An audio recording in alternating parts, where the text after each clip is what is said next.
बच्चों आज हम 11th का टॉपिक पढ़ेंगे कंपोनेंट्स ऑफ वेक्टर। वेक्टर की हम स्टडी कर रहे हैं बच्चों। वेक्टर की स्टडी में हमने सीखा था वेक्टर एडिशन, उसका रिजल्टेंट निकालना, फिर हमने सीखा था कि उसमें न्यूमेरिकल्स कैसे कैसे बन सकते हैं। आज हम लोग सीखने वाले, ये भी काफी इंपॉर्टेंट है और इसका भी काफी यूज होगा आपको फिजिक्स में, बहुत ज्यादा यूजफुल है ये कंपोनेंट ऑफ वेक्टर्स। तो इन कंपोनेंट्स ऑफ वेक्टर को कैसे स्टडी करते हैं, क्यों स्टडी करते हैं, क्या ये होते हैं, किस तरह के न्यूमेरिकल्स, किस तरह के क्वेश्चंस, किस तरह के कॉन्सेप्ट बनते हैं, सारी चीजें मैं आपसे एक्सप्लेन करने वाला हूं। तो ये स्टार्ट करते हैं बच्चों। बेसिकली कंपोनेंट ऑफ वेक्टर का मीनिंग ये हुआ कि projection of vector along coordinate axis. Coordinate axis के अलोंग तब हम किसी भी वेक्टर के प्रोजेक्शन को एक्सप्लेन करें तो वो कहलाता है उसका कंपोनेंट। क्या जरूरत है कंपोनेंट पढ़ने की भाई, क्यों हम पढ़े कंपोनेंट? देखिएगा क्या जरूरत है। मान लीजिएगा हमारे पास ये एक वेक्टर दिया हुआ है एक्स वाई प्लेन में, बट हमें हैबिट है कोऑर्डिनेट्स एक्सिस में पढ़ने की, यानी कि x axis, y axis, z axis. उसके अलग का अगर कुछ आ जाता है तो हम थोड़े से एबनॉर्मल हो जाते हैं, यार उसको कैसे डील करेंगे। तो हमने सोचा कि अगर कोई भी वेक्टर हमें गिवन है, लाइक मैंने कहा कि ये आपका ए वेक्टर है, कोई भी वेक्टर गिवन है तो उसको हम लोग अपने कन्वेंस के अकॉर्डिंग, यानी कि अपनी आसानी के लिए उसको एक्स एक्सिस और वाई एक्सिस में ब्रेक कर लेते हैं। कैसे करते हैं एक्स एक्सिस वाई एक्सिस में ब्रेक? मान लीजिए ये ए है, यहां से एक मैंने एक्स एक्सिस की लाइन ड्रॉ की और यहां से एक मैंने वाई एक्सिस की लाइन ड्रॉ की। ये आपको गिवन होगा कि ये जो गिवन वेक्टर ए है ये इसके साथ कितना एंगल बनाता है। मान लीजिए ये एंगल बनाता है थीटा, तो इस ए के साथ ये वाला जो हुआ ये क्या हुआ आपका ए अलोंग एक्स एक्सिस। ए का एक्स एक्सिस में कंपोनेंट टुकड़ा क्या कहलाएगा? ए एक्स, और वाई में क्या कहलाएगा? That is a y. अगर मैं इसको एक और डायग्राम से रिप्रेजेंट करूं तो यहां पर देखेंगे हम लोग कि ये अगर मान लीजिए अपने पास कोई ए वेक्टर है और उस ए वेक्टर का ये वाला कंपोनेंट अगर मैं कहता हूं ए एक्स हुआ, ये एंगल अगर आपका थीटा है, यहां से अगर मैं बात करूं और ये अपना वाई वाला पार्ट था उसको मैं यहां पे ले आऊं तो ये अपना हो गया ए वाई, यानी एक ट्रायंगल फॉर्म हमने बना ली।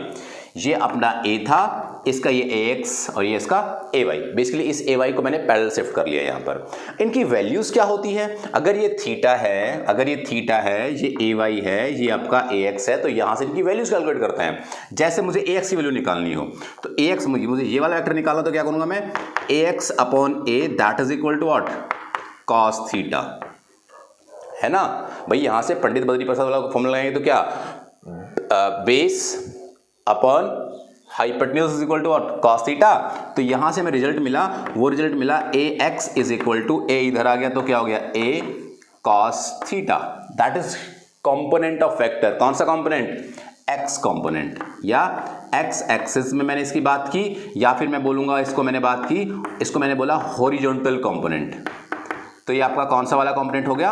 हॉरिजॉन्टल कंपोनेंट हो गया। मैं इस पे अभी क्वेश्चन भी एक छोटा सा एग्जांपल भी मैं लूंगा। ये आपका हॉरिजॉन्टल कंपोनेंट हो गया। अगर हम इसी के साथ अब बात को आगे बढ़ाएं तो ऐसा ही हम वाई के केस में भी करना चाहेंगे, क्योंकि अगर इस ए के हमने दो टुकड़े किए, एक टुकड़ा एक्स एक्सिस में और एक टुकड़ा वाई एक्सिस में। वैसे सच पता है क्या है? जैसे मान लीजिए मेरे पास कोई एक ऑब्जेक्ट है, कोई एक बॉक्स है, और उस बॉक्स पे इसमें फोर्स लगाता हूं, राइट। ये मेरे पास एक बॉक्स है, माचिस का डब्बा, इसमें ऐसे फोर्स लगाता हूं। यहाँ पे मैंने इस डायरेक्शन में फोर्स लगाया, तो इसमें इस डायरेक्शन में फोर्स लगाया तो क्या हुआ? ये ऐसे आगे भी बढ़ा और ये ऐसे ऊपर भी चला। तो इस पे फोर्स जो लगा वो ऐसे आगे और ऊपर दोनों जगह पर लगता है। तो इसलिए मुझे कौन कौन से टुकड़े लेने चाहिए उसके, कि आगे की तरफ फोर्स लगा, हॉरिजॉन्टल फोर्स वो कितना हुआ, और इसका वर्टिकल कंपोनेंट ये वाला कितना आया। तो इसको निकालेंगे तो यहां से कैसे आएगा? यहां से आएगा A Y by A that is equal to sine theta. Pandit Badri Prasad वाले उससे ही आप समझदार हैं। तो A Y is equal to what? That is A sine theta. इसको मैं वाई एक्सिस का कंपोनेंट कहूं, या फिर मैं इसको कहूं वर्टिकल कंपोनेंट, राइट। इस तरह हम एक किसी भी y z x y, y x y z plane में जो भी वेक्टर दे रखा हो उसको अकॉर्डिंग टू कोऑर्डिनेट हम प्रोजेक्ट कर लें तो उस प्रोजेक्शन को क्या कह देते हैं? उसके हम कंपोनेंट्स कह देते हैं। तो यहां से हमारे पास हॉरिजॉन्टल कंपोनेंट आया कितना? This much. वर्टिकल कंपोनेंट आया अपने पास दैट मच। तो ये ए एक्स और ए वाई हमारे पास ये कंपोनेंट्स आ गए। बच्चों मेरी बात में फिर से ध्यान देना, अगर मैं आपसे कहूं कि ये जो एंगल थीटा है, इस एंगल थीटा के, याद रखने वाली बातें हैं, इस एंगल थीटा के साथ वाला, यानी कि ये कोई ए वेक्टर है और उसके साथ जिसके साथ थीटा बनाता है वो, उसको हमेशा याद रखना वो कॉस होगा, राइट। अब आप ये निकालने थोड़े ना बैठेंगे, आपको डायरेक्ट बताना होगा कि ये ए है तो इसका ये वाला कंपोनेंट कौन सा? तो वो कॉस, यानी कि दिस विद कॉस। और जो ये वाला पार्ट होगा वो कौन होगा? That is sine. यानी कि विदाउट थीटा साइन और थीटा के साथ कॉस। ये बात आपको दिमाग में रखनी है। ये बात अगर आप दिमाग में रखते हैं तो आप इजीली क्वेश्चन सॉल्व कर पाते हैं। जैसे एक एग्जांपल लेता हूं मैं, आप प्लीज एक बार इसे लिख लीजिएगा किस तरह के प्रोजेक्शंस ये हुए हैं, कैसे कैसे हमने इसको डील किया, डिस्कस किया है। Write down it. यस, जैसे एक क्वेश्चन लेता हूं, मान लीजिए एक बॉक्स है, इधर बना देता हूं मैं उस बॉक्स को, डस्टर ये रहा, यहां पर मैंने उस बॉक्स को बनाया और उस बॉक्स पर फोर्स लगे। ये ऐसा एक बॉक्स है, ठीक है। तो इस बॉक्स पर इधर एक फोर्स लगा जिसको नाम हमने दे दिया एफ फोर्स लगा। ये एंगल मैंने कह दिया 60 डिग्री। अब वो आपसे पूछता है कि बताइए हॉरिजॉन्टल कंपोनेंट कितना आएगा और वर्टिकल कंपोनेंट कितना आएगा। ये दोनों कंपोनेंट के रिजल्ट में बताने हैं। और ये जो फोर्स की वैल्यू उसने दी वो आपको दी 15 न्यूटन फोर्स लगा।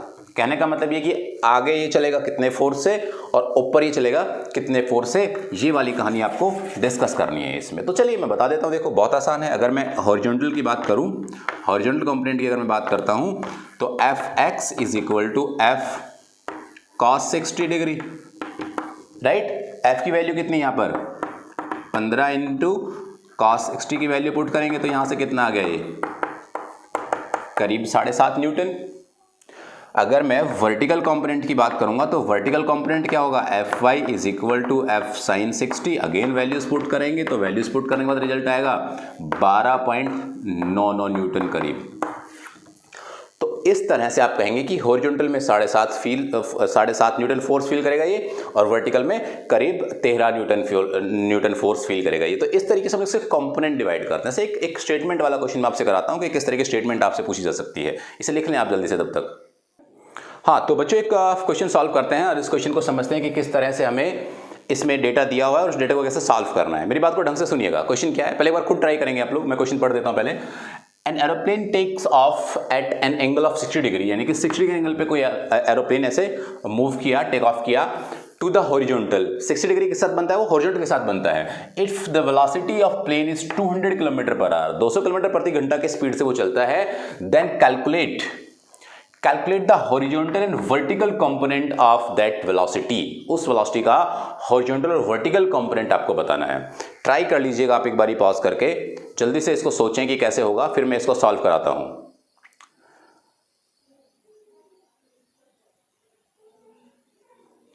चलिए सॉल्व करते हैं। मान लीजिए इस डायरेक्शन में ये ऐसे मूव किया with the velocity of 200 kilometre per our, right. 200 kilometre प्रति घंटा की स्पीड से ऐसे मूव किया।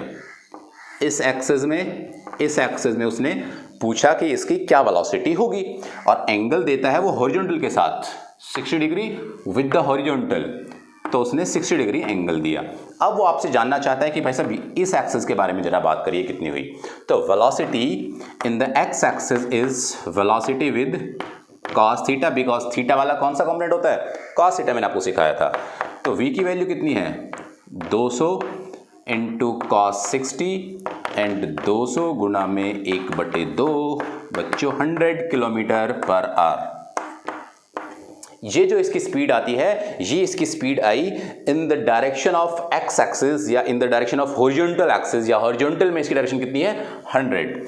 सेम वो बात कहता है कि अगर हमें वर्टिकल निकालना हो तो क्या हो, तो वर्टिकल निकालना तो मैं इसको क्या बोलूंगा, मैं इसको वी वाई बोलूंगा। तो वी वाई कितना होगा, तो मैं आपको बताया कि वो साइन थीटा वाला पार्ट होता है। साइन थीटा वाला पार्ट होता है तो भाई साहब आप इसको सॉल्व कर लीजिए। वी की वैल्यू कितनी आपके पास 200। साइन थीटा मीन्स क्या, आपको साइन 60 रखना पड़ेगा। साइन 60 तो क्या 200 गुना में √3/2। इसको सॉल्व करेंगे तो कितना आएगा 100 √3 किलोमीटर पर आवर। बहुत बेसिक बातें मैं आपको समझा रहा हूं कि किस तरह से हम लोग वेलोसिटी कैलकुलेट करते हैं। कंपोनेंट की फॉर्म में एक वेक्टर क्वांटिटी दी हुई है, कोई भी एक वेक्टर दिया हुआ है, अगर उसके टुकड़े कर दिए जाएं, कंपोनेंट कर दिया जाए, तो कैसे उसकी कैलकुलेशन होगी। ऐसे ढेर सारे क्वेश्चन आपको मिल जाएंगे। 30 दे देंगे, इसको 45 दे देंगे, इस एंगल को एंगल चेंज कर देंगे, आपको कोई डेटा दे देंगे, जैसे वी वाई निकालने को कहेंगे, वी एक्स निकालने को कहेंगे। तो आपको उसमें डरना घबराना नहीं है, बस आपको ये बातें दिमाग में रखनी है कि एक्स एक्सिस में इस तरीके से थीटा के साथ वाला कॉस थीटा और ये साइन थीटा हो सकता है कई बार इस एंगल को ना दें, हो सकता है वो आपको ये वाला एंगल दे दे कि एंगल मेड वर्टिकली। जरा आप इसी सेम क्वेश्चन का आंसर मुझे करिएगा। इस सेम क्वेश्चन का आंसर आपको बताना है। कैसे बताना है कि अगर सब कुछ डेटा सेम है और यहां पर ये 60 की जगह 30 हो जाए तो क्या। अगर मैं इसको 30 डिग्री कर देता हूं तो क्या, टू द वर्टिकल। इस हॉरिजॉन्टल को भी चेंज करके मैं क्या कर दे रहा हूं, मैं इसको वर्टिकल कर देता हूं। यानी कि वर्टिकल के साथ अगर 30 डिग्री एंगल बनता है, सेम ही बात थी, 60 करना चाहिए मुझे ना। अगर ये 60 इसके साथ बनता है तो बताइए क्या आंसर आएंगे।